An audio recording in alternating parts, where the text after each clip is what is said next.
Capes on the Couch podcast is for entertainment purposes only. Dr. Issues is a psychiatrist, but he is not your psychiatrist and does not have knowledge of your individual situation. For any personal mental health concerns, please consult your own healthcare providers. For medical emergencies, please call 911 or the designated number in your area immediately. Remember that you are not alone and help is out there.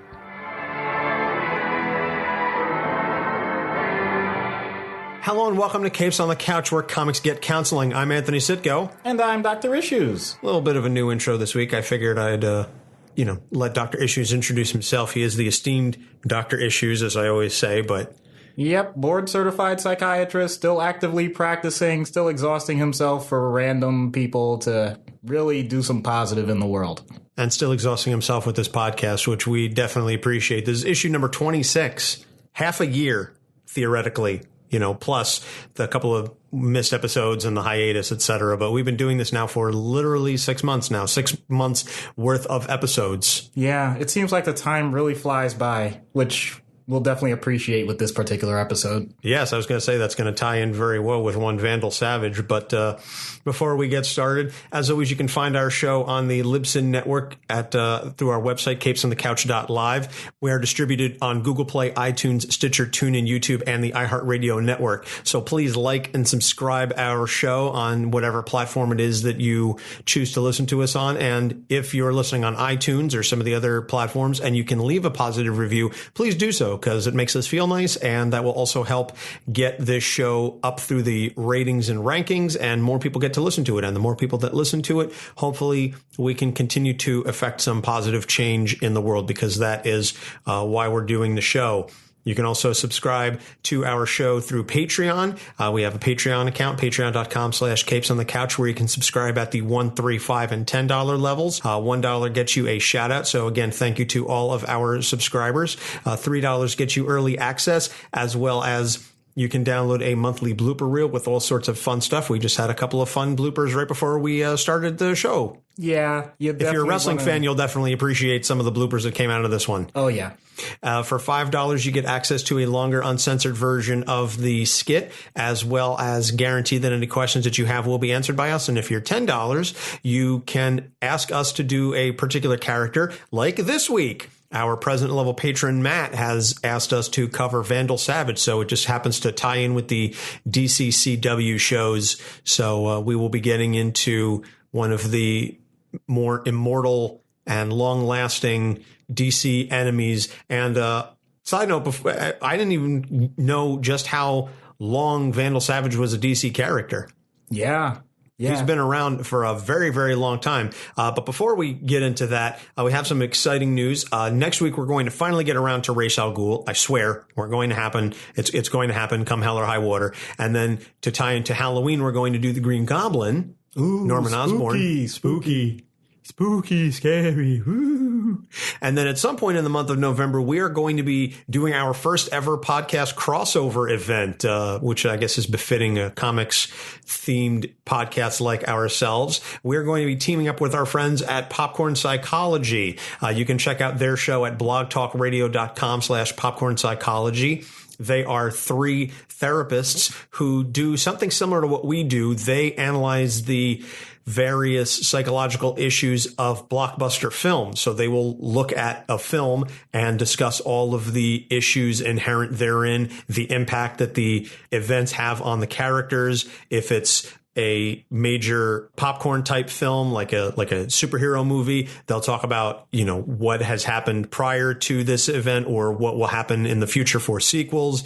They've done Batman Begins. They did Logan. They did Captain America Civil War. They just had their first live episode where they covered Mean Girls. Yeah, it's some fantastic stuff. I mean, I'm really looking forward to this. I've listened to them. I think they're doing an excellent job. They're all psychologists. They're all actively practicing, and I think it's going to be a lot of fun. Or it could be a complete disaster, which could still be a lot of fun. Yeah, so Doc is going to guest on their show. We're still working out the details. And then we're going to have the 3 of them come on to our show, and we'll have just sort of a big round robin.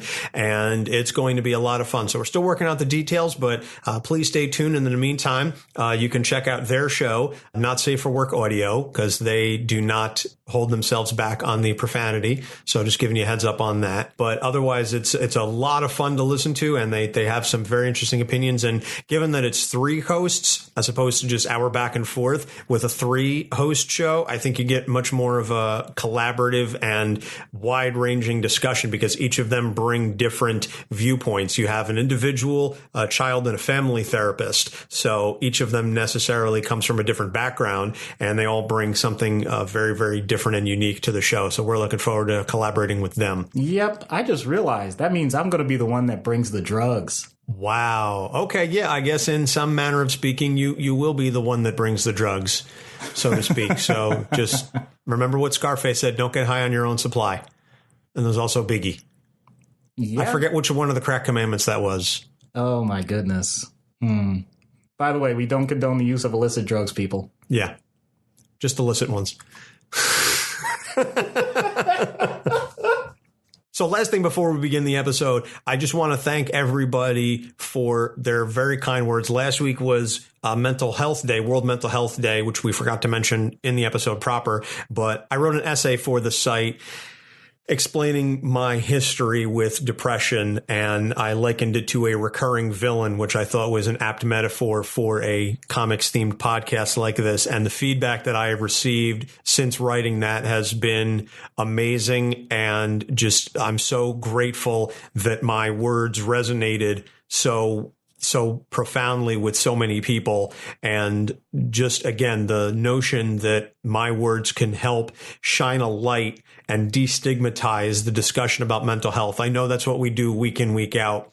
But if you can make it a little more personal, as I did with my descriptions about high school and then out of high school and my recurring battles since then. And even now, as I'm speaking to you, I am coming out of a sort of a depressive state. I'm still working on it. Some days are better than others. It's not anything that I anticipate is going to be cured or go away for the rest of my life. It's something that I'm going to have to grapple with, and I'm going to have to constantly stay vigilant. And it's not always easy. It's certainly not fun, but this is my little cross to bear, so to speak. And I know that it's not going to be easy, but talking about it and knowing that there are so many others out there like me who have it either the same as me or worse than me or better than me. It's not a competition, but we're all in this together. Everyone has their own demons that they're dealing with. And if we all collectively talk about them, we can all help each other bear that burden. And so that was my sort of little piece that I wanted to write for World Mental Health Day. And again, Doc, you've been instrumental in helping me throughout my life and all the years that we've been friends. So I just want to, again, say it, I know I said it in the piece, but I say it to you now face to face. Thank you. And I appreciate you and I love you for everything that you've done for me. And I would not be here without your help. And I greatly appreciate the feedback that you gave me, because there were parts of it, and I know we had discussed it a long, long time ago, but there were parts where I didn't realize some of what I thought were offhand things that I would say would be greatly impactful. And that was naive for me to think that way. But I realized that's because of my own melancholy nature. I can't say that I've ever thought I was severely depressed to the point where I was suicidal, but I used to comment like that mainly because I thought that there are things to die for, things that you could think are so important that you'd be willing to give your life. It's not that I don't believe that anymore. It's more, I understand now that you can't make light of things when people are going through so much, and you never know at any given moment what someone is going through. And the fact that I could make that impact on someone, not just as a psychiatrist, but as a best friend, as a human being, as a family member, and, just someone walking this earth. We've talked about it on different episodes, but I think you did a better job explaining what the point of all of this is better than any one of our podcast episodes, any one of our random comments or other interactions with what we're building here in that one essay. And I think I speak for the community at large, where you've definitely done a great service, period. That's the type of thing. Forget Capes on the Couch, forget us as friends and all of that stuff. that's the type of thing that I think I need to just keep linked. And even with patients and with people that are going through things, that's the first thing I want people to be able to pick up and read. It's that powerful. Well, thank you. I sincerely appreciate that. Again, it was just very cathartic for me to get out and for me to put some words to my feelings, because I think if you can start to describe something, it makes it easier to deal with. And that's kind of what I was going for. And again, the feedback that I've received since then and the words from people who have been in very similar situations, and they said that it meant so much to them. And again, as you said, you don't know what anyone is going through. And that's why we need to destigmatize it, because mental health is the kind of thing where it's an invisible struggle. You know, you can see if someone has a broken leg, you can see they're limping, you can see if someone is suffering from, I don't know, psoriasis. There are certain illnesses that are very visible. You don't see that with mental health. So we have to verbalize it, and we have to speak our truth, and we have to speak our struggle. So that was my little bit towards helping, again, shine a light on that. So there was some very heavy stuff, and now we're going to let's ease it up a little bit. Let's take the serious breaks off, and let's talk about one Vandal Savage, since that's what Matt wants to talk about. Vandal Savage was created by Alfred Bester and Martin Nodell in Green Lantern number 10 from December 1943. And that's what I was saying. It's appropriate that a character of immortal status as Vandal Savage is, and we'll get to that in a second, but he's been around for many, many years. I think maybe the only characters that have been around as long as Vandal Savage that we've covered has been the Joker? Yeah. I mean, Loki, what was that, the 1960s? I mean... Well, again, that iteration of Loki was, from the 60s, but... Yeah, it definitely is up there. You know, and actually, I think overall, Vandal Savage is that type of character you don't automatically think about, but plays such a huge role in the DC universe. So, kudos to Matt for picking him. And again, that plays into who he is as a character. He would be perfectly content knowing that Vandal Savage, I guess he's around because that's how he wants it. So Vandal Savage was originally a Cro-Magnon named Vandar Adg. I don't even know how you pronounce it. He was a caveman, basically, 50,000 BC, and he was bathed in the radiation of a meteorite, which gave him intelligence and immortality.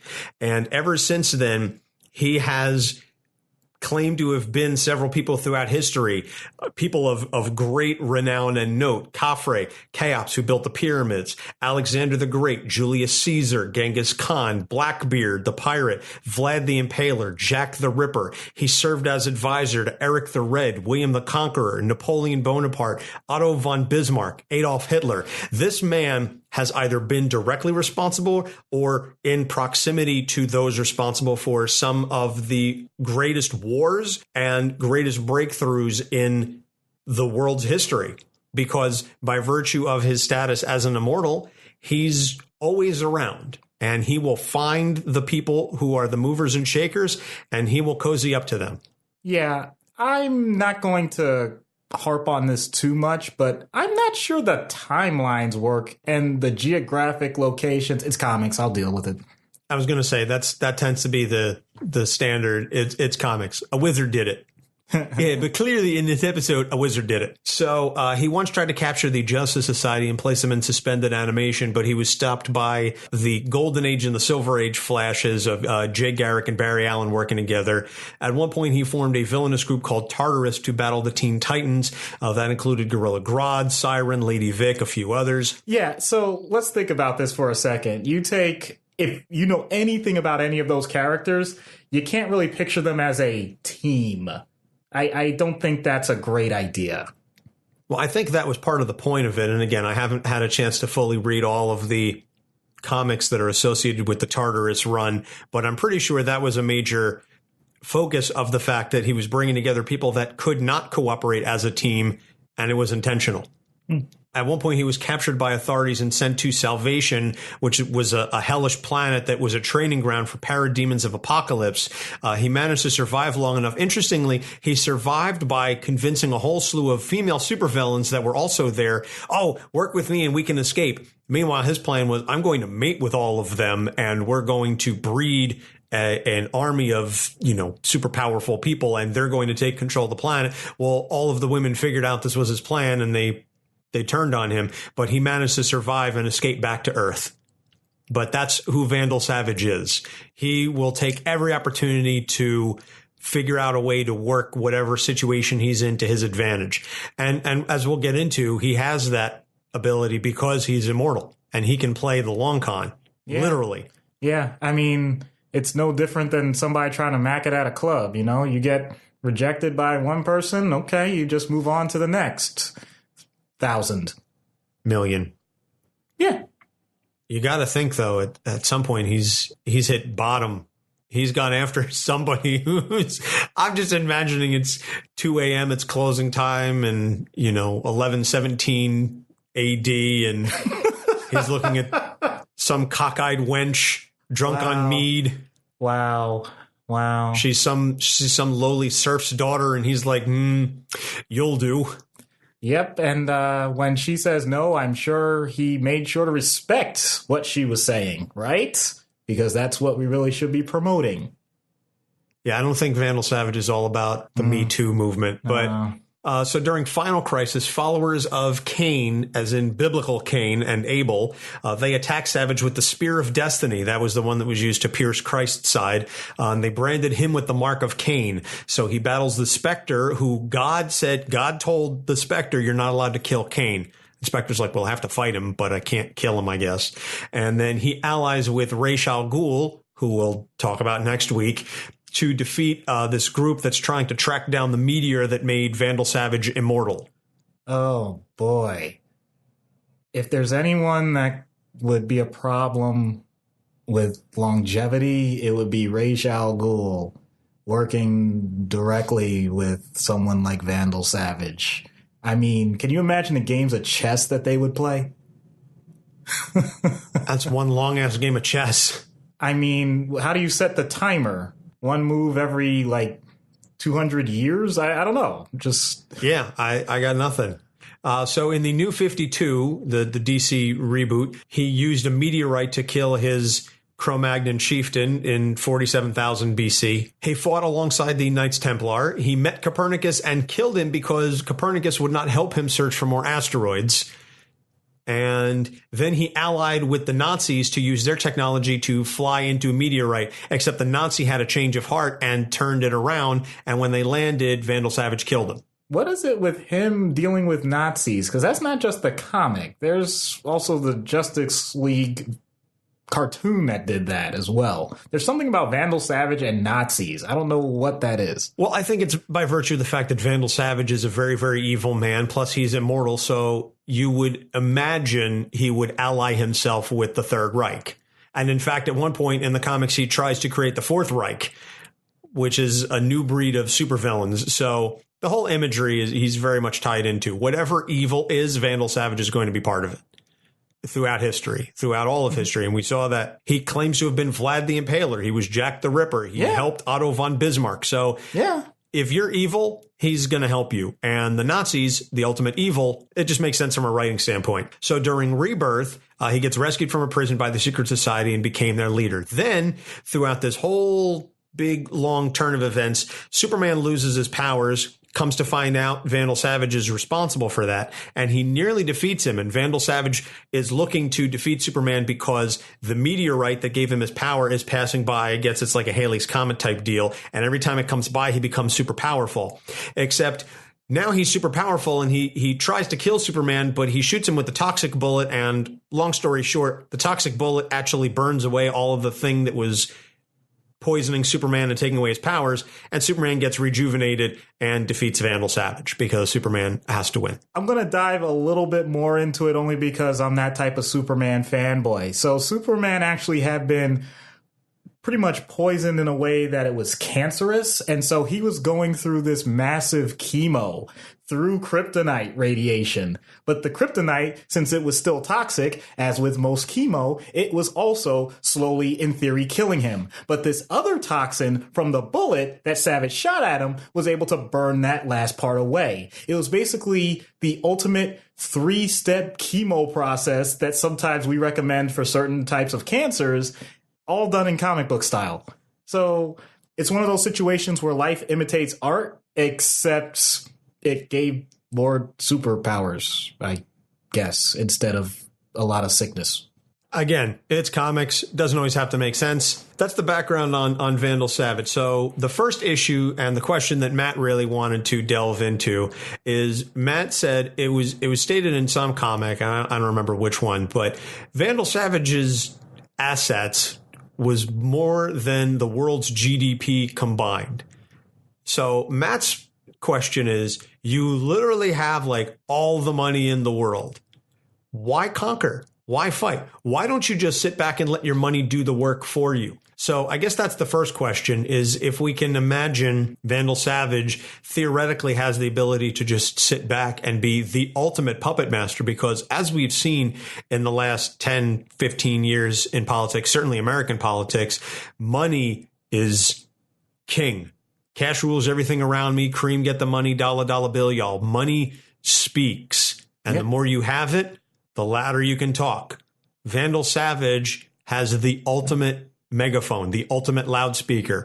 Why continue to get your hands dirty? Why not just sit back and let the money do the work for you? Doc? I know, right? I mean, I agree with Matt from a real base standpoint, but there's just one little section that we have to take into account. Anthony, have you ever played Civilization games? I think I played Civ 5, and I've definitely played a ton of free Civ. It's basically like a open source version of it. It's Civilization, not necessarily by name, but it's got all the things. You can control the armies and so on and so forth. Right. Well, the whole point... It's a lot of fun. Yeah. The whole point, though, is that in theory, when you're starting the game, you have very limited resources, and then some of the choices you make are going to determine how those resources develop, where you deploy them, how you're going to use the people at hand.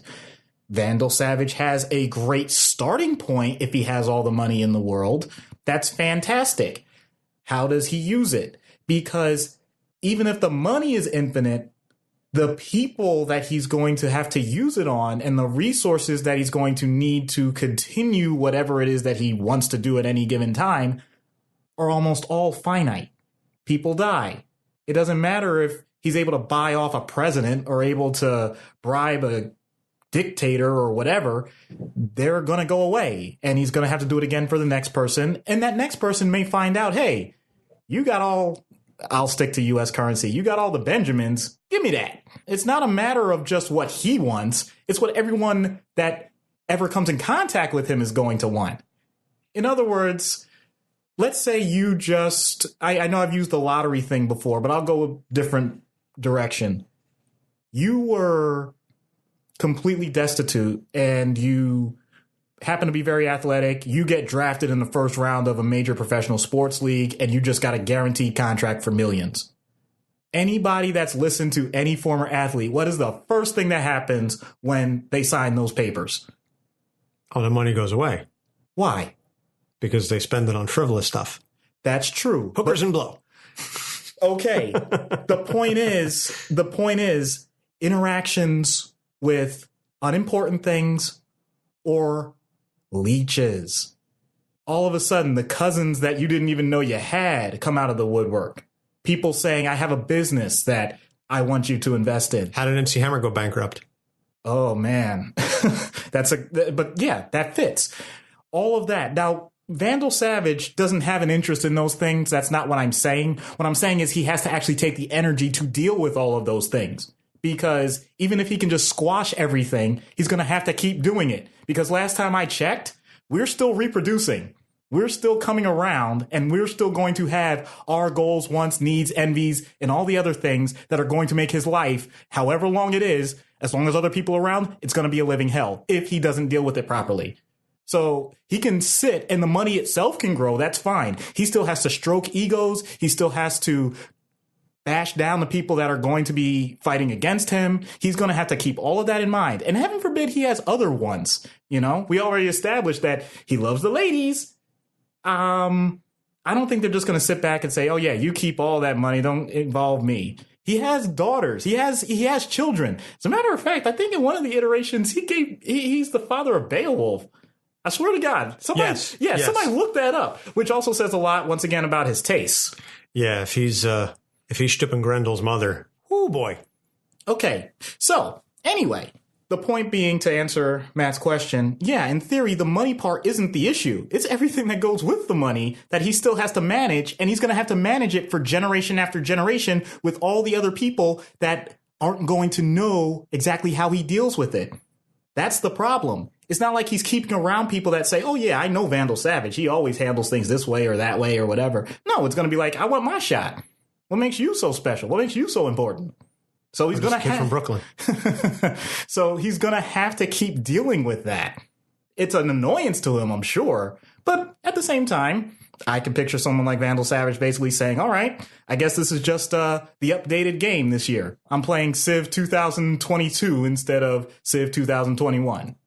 Well, I was going to say, if you were operating on that scale, because again, let's keep in mind the average human lifespan, even in comic books, is still going to be, say, 80 to 85 years. Just roughly speaking, it's a generally decent life. He's operating on millennia, 50,000 years. I don't know that even dealing with that stuff, even with the money and all of those things, whatever, it's a mild annoyance for him because they're going to be dead and gone. And yes, he's going to have to rebuy the influence for the next leader, for the next person who comes up, but he can continue to do that. Right. And another thing, it's really naive for someone like me to say, oh, yeah, he has all the money in the world. Currency, the concept of currency has changed over time. I'm pretty sure Vandal wasn't dealing with Bitcoin. I was literally just about to say, I wonder what kind of a beating he took on Bitcoin. You know, well, did he invest in Dogecoin? Well, see, the point is, even if he did, Ethereum, maybe? Yeah, here's the point. He can ride it to the bottom. It doesn't matter. He can wait. He can buy it all up right now and just say, okay, in 3,000 years where it's literally thought coin, he has all of it anyway because he never sold. That's the power of that type of longevity. Interesting. I guess I hadn't thought of that. Yeah, he has been around literally since the beginning of fiat currency, back when they were just bartering, and then throughout all the ages with money. And he's got, if he still had some of those currencies like the original, he could just trade that for money, just original dollar bills or coins. Doesn't mean anything to him, but the value attached to those pieces of currency would be huge. And don't get me wrong, he could set up systems where he doesn't have to deal with the minutia of everyday life. Why would he want to? But that doesn't change the big things that will still happen. There's still going to be wars. There's still going to be conflicts. There's still going to be the opportunities to create different parts of society that you like in your image. Those are all things that require a more active hand as opposed to a passive hand. Fair enough. So I guess there'll always be a need for him to get his hands dirty, is what you're saying. Yes. So the next thing that I want to talk about, and it delves in and I guess ties in with what we were just talking about, is Vandal Savage is very much about this exclusivity and proximity to power. He never pals around with the common man. He never hangs out with your average Joe. Just the list of the people that he claimed to have been throughout history, or the people that he served as advisor to. These are all household names if you've done any sort of historical study at all. You know all of these names. He knows everybody who is anybody. Yep. That speaks to a certain mindset and the type of person that Vandal Savage is. Doc, what kind of person is that who constantly needs to be around those in power? And to reference something that we talked about very briefly before we started on air, and also something that I know is very popular to you, he has to be in the room where it happens. The room where it happens. The room where it happens. Yeah. He is the permanent VIP. That's what he strives for. That's what he craves. The idea that he would ever have to waste a second outside of that realm, I think would terrify him, to be honest. I think the idea that life can be at its highest level at all times because other people recognize it, That's intoxicating. I was just going to say, so if he were hanging around the plastics and they were like, you can't sit with us. To tie it into, well, popcorn psychology, they just did Mean Girls. The plastic. You can't sit with us. On Wednesdays, we wear pink. Do you think Vandal Savage would wear pink on Wednesdays just to hang out with the Mean Girls? I think to get in, he would wear pink, and then magically it would shift a little bit to lavender, and then all of a sudden it would be blue, and all of a sudden they would have these nice little necklaces that all said Savage on the side. In other words, he does it initially very insidious, as in, what can I, and this is good marketing for, or negotiating for anyone. What can I do for you? And how am I going to get your needs met? Because once your needs are met, I know that you're going to do something for me. And but would he start saying fetch? I can't answer that. Can Vandal Savage make fetch happen? I'm sorry. I got off on a tangent. But I'm sorry to detract from your very legitimate point. I apologize. No, that's okay. I had to keep going with it. That's okay. That's what you do, and that's what we love. It's fine. But no, that's the point. That's the point. He's not above schmoozing. He likes the idea of hobnobbing and just being in that ambiance because it allows for so much flexibility. As a matter of fact, we see this in our current society. I'm not disparaging this at all. I'm just making an observation. When it comes to, let's go with something like education. When you're picking what college to go to, the first thing, of course, is what you want to study, what you're going to actually get in terms of knowledge and how to apply it and what that's going to do for you in the long run. The other big part, if you go to a major Ivy League school, a high-level school, the laws of physics, the literature that you read, all that stuff, that doesn't change from school to school. But the networking, the ability to create bonds with people that are going to be in positions of power as time goes on, that's priceless. Prestige. Vandal Savage is able to use that at every turn. We've seen it time and time again.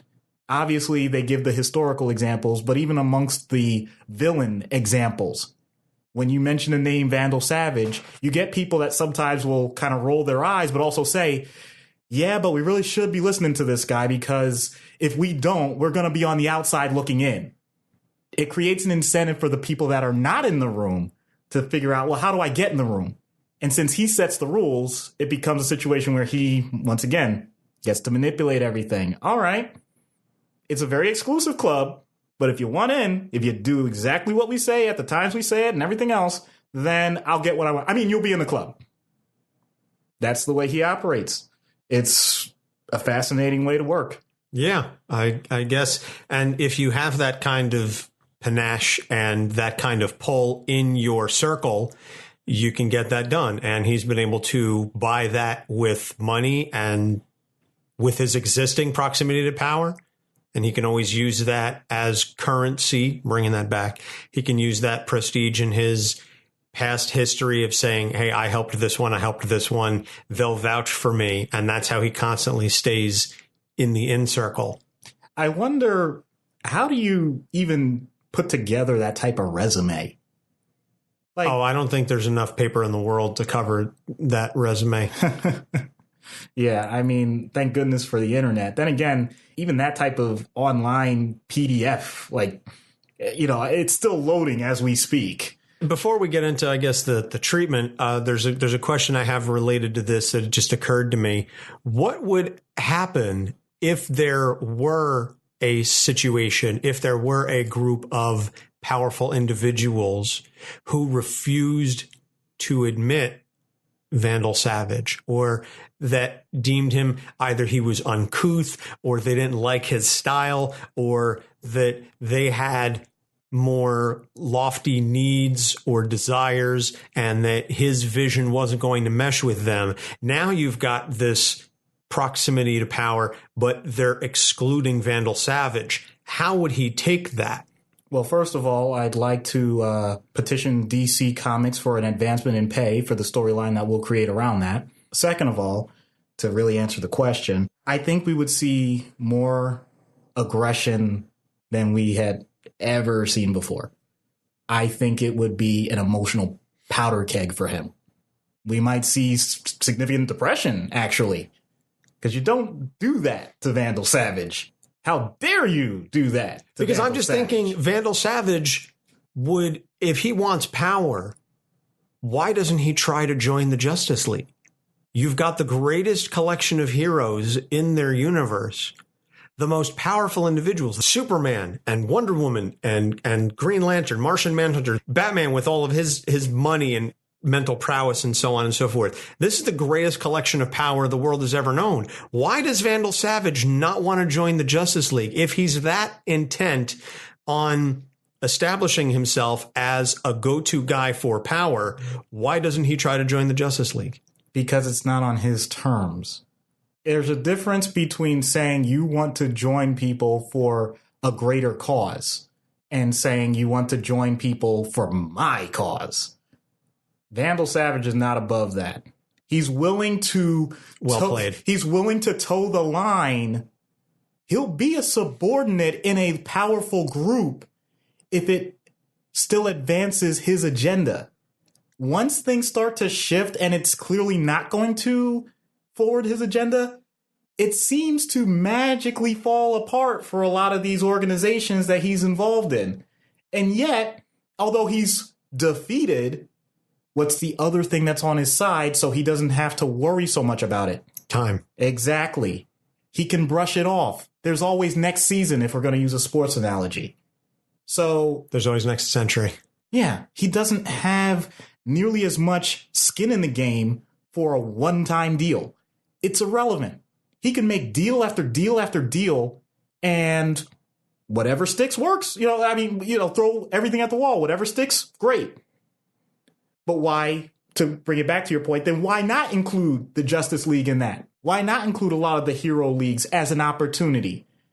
Well, because he already knows that has a negative predictive value based on the agendas that he sets.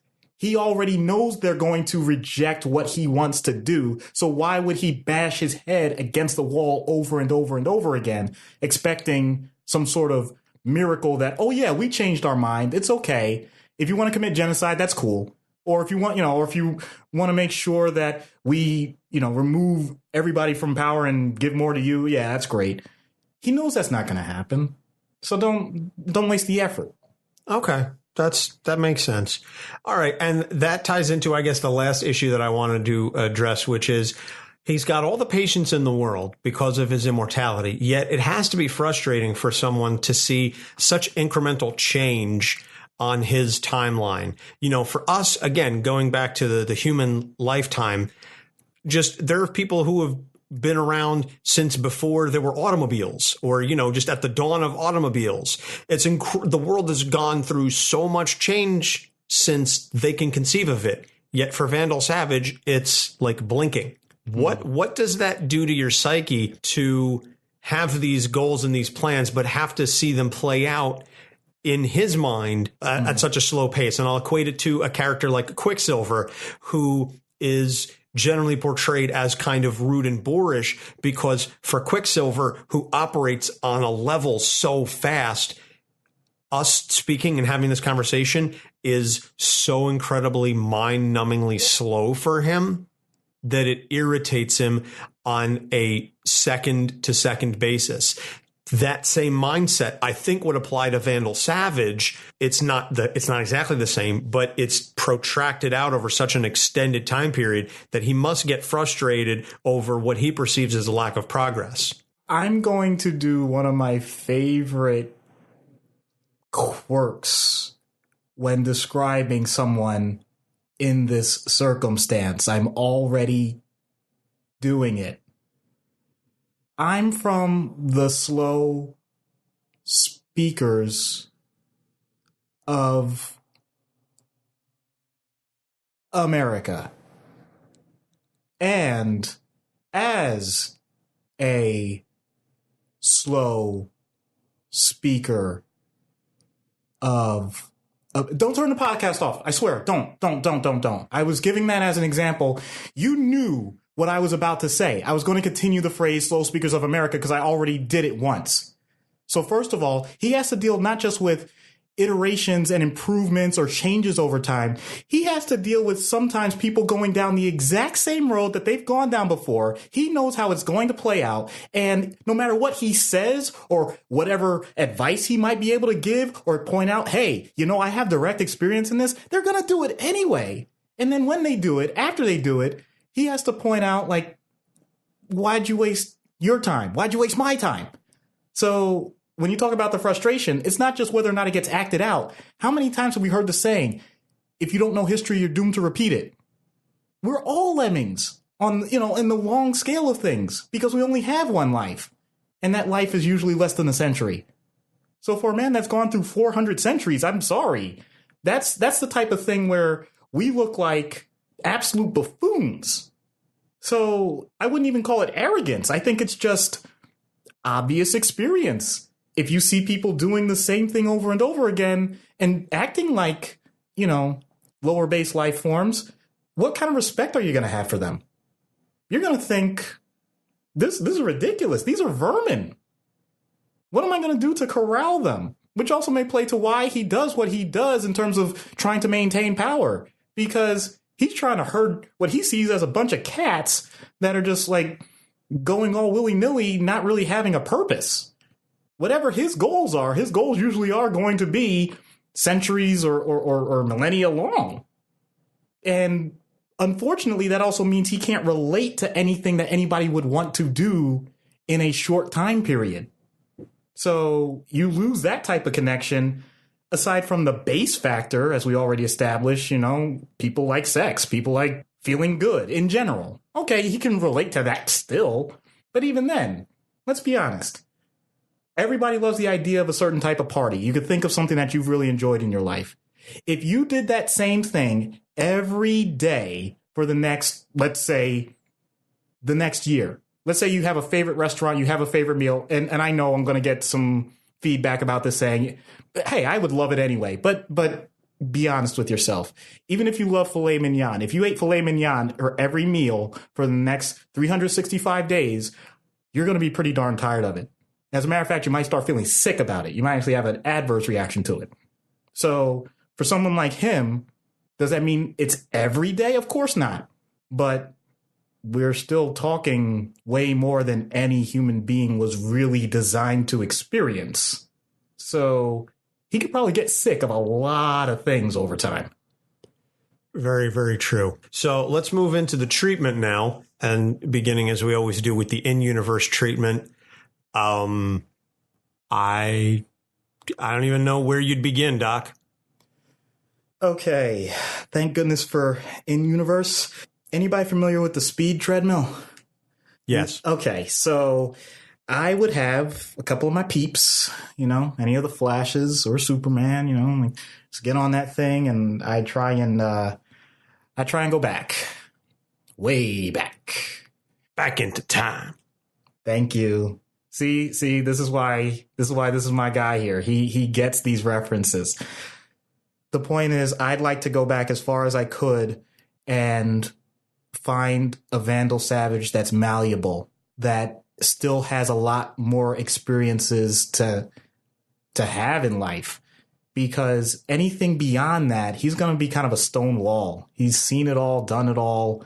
What am I adding? If I can get him, relatively speaking, when he's young, because let's think about this. I'm not going to be able to relate to someone that's never held a phone in their hand or written anything, or I can't go back necessarily to the Neanderthal days. That's just a completely different construct that wouldn't really help me, I don't think. But if I can get back to a civilization that has a much more structured communication, then I might be able to kind of steer him so that I wouldn't even say he has a particular diagnosis, just the idea, dude, if you're going to be dealing with this for a long time, you can really build things up. And since you have the predilection for doing things on that gradual pace and being that nuanced person that can influence people as well as the person with the sword that really sticks it to everyone, I mean, you can also extend that olive branch. And you can plant more trees, and you can really watch a peace flourish in a society. Who says it has to be war? Who says it has to be just this pure accumulation of everything? Because what's the worst that happens if you, in theory, gave it all away? Oh, no, you'll have to do exactly what you've demonstrated you can do. Just build it back up, which in a way is a challenge in and of itself. I would try and teach him ways that he may not have thought of before in terms of, okay, you're always looking at the top, but that's the problem. That's the tip of the iceberg. You haven't experienced any of this other stuff. In a way, it's different from someone like the episode we did with Multiple Man, Jamie Madrox. Instead of having this breadth that Jamie was able to do by sending out duplicates and all that stuff, he has, and he, referring once again to Savage, he has the ultimate depth. He can take whatever time at any point and learn, or learn a skill or learn the knowledge of something in any way that he chooses, and do it at a pace that we could only dream of. The 10,000 hours rule. Right. In everything. And forget about having to schmooze your way with people. You would actually have all of those skills at such a high level, so consistently, no matter what. We all love a winner. We got to admit that. And he would automatically be there at the cream of the top all the time, but still have the backing of all the people underneath because of the way he went about it. So in a way, am I trying to create a demigod? Maybe. But the point is, I'd rather someone try and create something that's going to have a long-standing positive influence as opposed to a long-standing villainous influence. I think that makes sense, and I don't think anyone's going to argue with that. Out of universe, I don't know how you would do a Vandal Savage, because if you take away the immortality, what you just have is a powerful, narcissistic individual with base needs, and Don't worry. That's okay. I'll rescue you on this. What I think would be the equivalent, not someone that is on their deathbed, but someone that is still in a significant position of power in a very prestigious group that is having a lot of trouble moving forward. They're holding on to what they've built over a long period of time, and they're having a lot of angst and don't know exactly how to deal with it. Because our political system, our businesses, basically most of society is built on patriarchy. That's not me making a judgment as to whether or not women need to be more involved. I think they should be, but I'm just pointing out what I've observed. And someone in that position can feel very threatened over time, especially as things get older, because there's also ageism. So you could picture someone that has, let's say, been a CEO for decades. They're the chairman of the board at the same time, and the board comes to them and they say, Mr. Savage, I don't know how to tell you this, but well, you continue to be a great influence on all of us, and we appreciate that you built this, from the ground up. But at this point, we need to look in another direction. You're still on the board. It's just that when it comes to the executive office and the C-suite, we have to look at someone new. That's an incredibly powerful blow to take. And as a society, we often, or at least from what I've observed, look at that as, he's finally getting his. That's one way to look at it. But another way is, I have all of this that I've worked so hard for, and now it's being taken away from me. What did I do wrong? Or how do I move forward? Or how dare you? I'm going to fight you every step of the way. You have no idea how many lawyers I can, so many variations that a person could respond in circumstances like that. And I apologize. I'm not trying to alienate any listeners. I know that we're not all CEOs, executives and stuff, but we are the executives of our lives. So this does apply. Hopefully we all are going to have productive, fruitful lives that are going to be long periods of time. And there's going to become a time where people are going to ask how we're going to want to deal with these things. And it's interesting because I have someone across the table from me that knows about estate planning, that knows about those types of situations and the things you need to do to prepare. So those are not hard. I mean, I apologize. Those are very hard decisions that need to be made and adjustments that need to be made over time. So that's where I would set it up as the person I'd be doing treatment with. I would want to be their estate planning attorney. They can put me on retainer. I was going to say, what's the fee? What's the fee for that? I'll go on retainer. They sound like they've got a lot of things, and I'll just be their personal attorney. Okay, but anyway, we can work something out. Anyway, the treatment for that is, first of all, an appreciation of what they've done. The person usually needs to reflect. They need some time to review their lives. You know, we've talked about stages of development briefly before. So this is one of the later times where you want to make sure that you felt accomplished, that you felt appreciated. Because if you end up in a situation near the end of life or the end of your work life or the end of your family where you're about to have an empty nest and the children have left and you feel like you left something on the table that you didn't deal with, that's going to create a lot of angst, a lot of anxiety, because you're going to feel like, oh my God, I gotta do more. I gotta just get one last thing, and it's not going to happen. You have to just talk with the person about the idea. Whatever has happened is done, and you're going to have to transition into a new stage. How are you going to fill your time? How are you going to move forward? Do you have something outside of this? Because many people become driven by one focus. I use the CEO example. I'll go with it. Your business has been your life. Don't tell me that because you lost, or not even lost, but there's a change in the business that you don't have a life anymore. You have to have something. Hopefully the person has developed other interests, transitions. If they haven't, then you're going to have to help them find it. Sometimes they have to go way back and say, well, what did you like doing when you were younger? What did you like before you had all of this? Was it sports? Was it music? Was it art? Was it reading? Volunteering? If you have a lot of resources at hand, what about charity? You know, do you want to create a donor advised fund and just be the money person that, shells out to other organizations? Or do you want your own foundation? What do you want to do? You have the world as your oyster.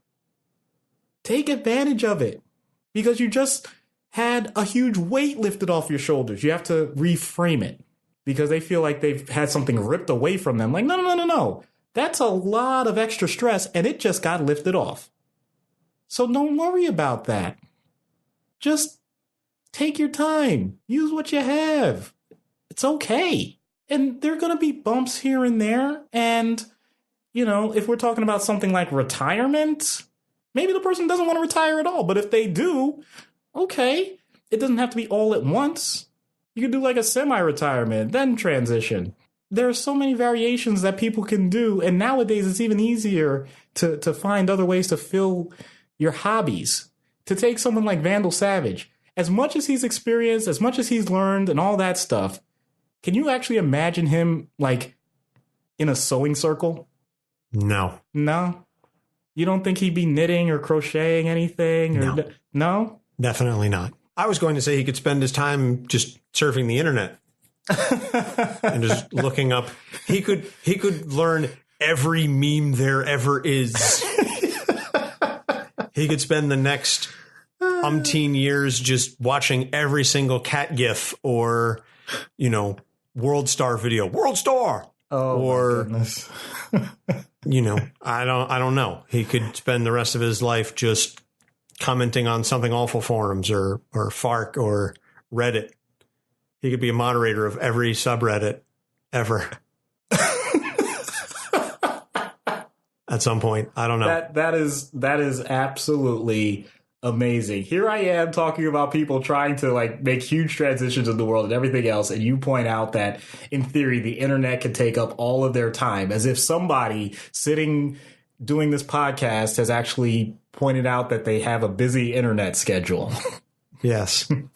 Yes, I think the quote was, I don't have time to take out of my busy internet schedule to go on the internet to look up something for you. I think that was the quote. Yes, it was. Yes, it was. All right. So, and we're just going to leave that at that. As we often do, let's take all of this information. Let's take all of these issues and treatment options and find out what happens when we get Vandal Savage on Dr. Issues' couch. Hello, Mr. Savage. I'm Dr. Issues. Hello, peon. Well, you're not one for subtlety. Why bother? None of this is going to matter in 80 years. But do those 80 years matter while you're experiencing them? To someone on your scale, yes. To an immortal being like me, no. Then I just realized I have no idea what your motivation is. I mean, I know you're imprisoned here, but as you said, you can just wait this out. So why even sit down with me?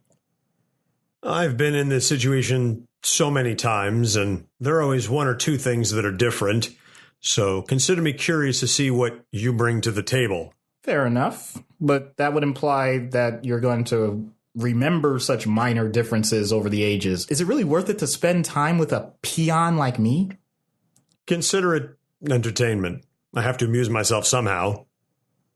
Entertainment. So do you play a passive role or an active role in this entertainment? Because I'm not going to put a show on for you. Oh, but you do. Whether or not you realize it, everyone plays a role in the great show that is my life. Every action you take, everything that you do, it all works out to my advantage one way or another. People speak of playing the long con. They have no idea what that truly entails. For someone like me, it always ends up in my favor. Well, I also know that you've had plenty of pitfalls along the way. And you don't have to lie to me and say getting defeated by superheroes is always what you want to happen. You think you're the first person to notice I don't have a perfect record? I'm fully aware I've been bested before. And yet, do I not always return? Any victory over me is temporary by my very nature, if not my own design. I never said I don't suffer setbacks. Even gamblers beat the house once in a while. But I believe you're familiar with the expression, the house always wins, and I am the house. So by that definition, you're content with taking a small edge over a long period of time. And that leads to usually suboptimal results. Interesting. Yeah, I wouldn't expect that from someone who would have so much time to learn from mistakes. And I wouldn't expect someone with so much experience talking to dangerous individuals to be so flippant. You speak as one who will never be familiar with death. Keep talking like this, and I will be glad to test that theory. Point well taken. It's just, I thought you might want to go in a different direction with your next few millennia. You know, expand your horizons greater than you ever imagined. But if you want to continue this loop that you so obviously have created, then I'll just save my own neck right now. I have learned from the greatest minds in history in every discipline imaginable. I have dined with generals of war, studied under scientists, argued hypotheses with professors in more languages than you could comprehend. What is it that you, middling mortal peon, think you could possibly teach me that my mind could not grasp? Well, don't think of me as a source of new information. Think of me as your guide to the deepest connections of humanity that you haven't experienced for basically all of your existence. But that's just it, Doctor. There is no emotion, no connection, no concept that I have not experienced. I have lived so many lifetimes, each of them filled with such varying scenarios that I could spend an equal number of lifetimes describing them to you, which would obviously be futile for us both. You're right. You don't have to tell me about all those historic events. Tell me a bit about your childhood. Oh, Doctor, you disappoint me. You were actually starting to go towards the novel before debasing yourself with such a cliché question. And here I thought you might actually be different. Let me clarify. I'm not trying to get to the root of the problem by asking that question. I just know it's the one thing that you'll never be able to experience again. You can create as many adult personalities as you want, but you'll never be able to reinvent your childhood. You'll never be that innocent again. I retract my dismissive comment. You do actually have something worthwhile to offer. Congratulations, Doctor. There are not many who can stagger me with words. Well, look, I certainly can't give that childhood and that innocence. I can't give that back to you. But I do think that there's an untapped nature that you moved from a long time ago. Maybe we can, kind of hit a bit of a reset button and see where it takes us. I can see where it takes me, but where that is, you cannot follow. By the time I get there, you will be naught but a memory. Rest assured, however, you will be in rare company. The individuals who can cement themselves in my memories are few and far between. Well, as long as you don't schedule the next session for 100 years from now, I appreciate the sentiment. Well played, Doctor. We shall see what your descendants think of me. So, are you going to see him again? Well, I just realized something. Vandal isn't really that impressive. Because he did basically everything a caveman could do. Does that include save money on car insurance? It might.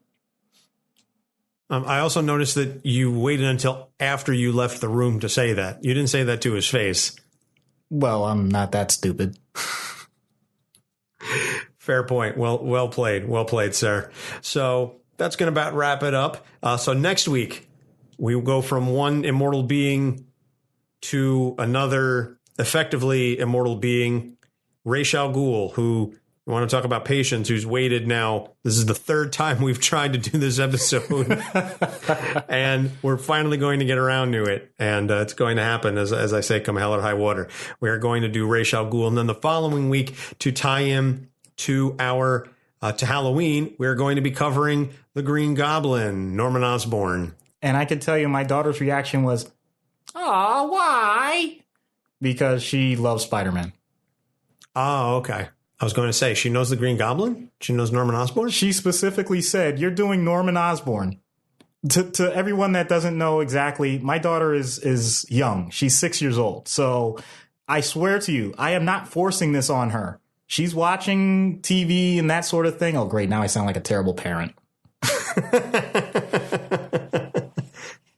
Well, as long as you don't show her the Amazing Spider-Man or Spider-Man 3, I think you'll be fine. You can show her the first two Raimi films, or Homecoming, and you'll be fine. If you start showing her that, then I think Davis is going to have to show up and take her away. Oh man, and that's the other thing. If you're listening to anywhere outside of New Jersey, that is Child Protective Services. Oh yeah, okay. I apologize. To Jersey thing. After the Green Goblin, we're not sure when, but we're going to be having our crossover episode with our friends over at Popcorn Psychology. You can check out their show, blogtalkradio.com/popcorn psychology, and give them a listen and a subscribe. They do great things, and we're very excited about the show. We're still working on the details, but as soon as we get something concrete and we have a date and a character, we will let you know. We're in negotiations, I suppose. Wow. Psychiatrists and psychologists negotiating. That sounds like it's fascinating. It's not.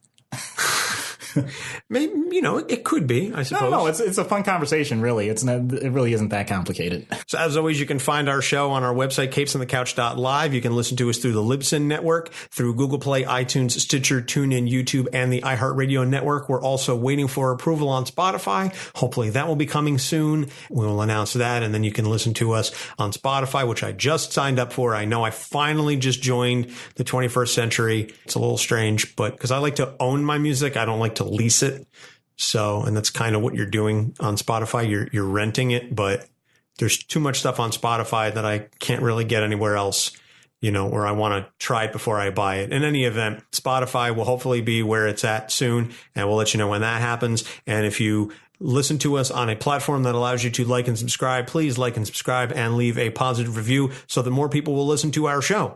You can also find us on our Patreon, patreon.com/capesonthecouch, and you can subscribe at the $1, $3, $5, and $10 levels. We have one more $10 slot open, so you can be like Matt and Brian from last week. Brian picked the episode of Hank Henshaw, And there's still one more slot available. So if there is somebody that you really want us to do every month, please, by all means, go to patreon.com/capesonthecouch and subscribe at the $10 level. And you can continue supporting this fantastic show, because if we hit the $50 a month on Patreon, we will live stream all of our recording sessions, and you can see all of the fun and inane stuff that happens that gets cut out of the episodes. And there's quite a bit of it. Yeah. We'll just leave it at that. So, Doc, anything you want to add before we leave? That no one has the opportunities that Vandal Savage has, so just make the best of the time you have. Well done. Can't say it any better than that, so I won't try to. For Doc Issues, I'm Anthony Sitko. Thank you so much for listening. We will see you next week. Capes on the Couch podcast is for entertainment purposes only. Dr. Issues is a psychiatrist, but he is not your psychiatrist and does not have knowledge of your individual situation. For any personal mental health concerns, please consult your own healthcare providers.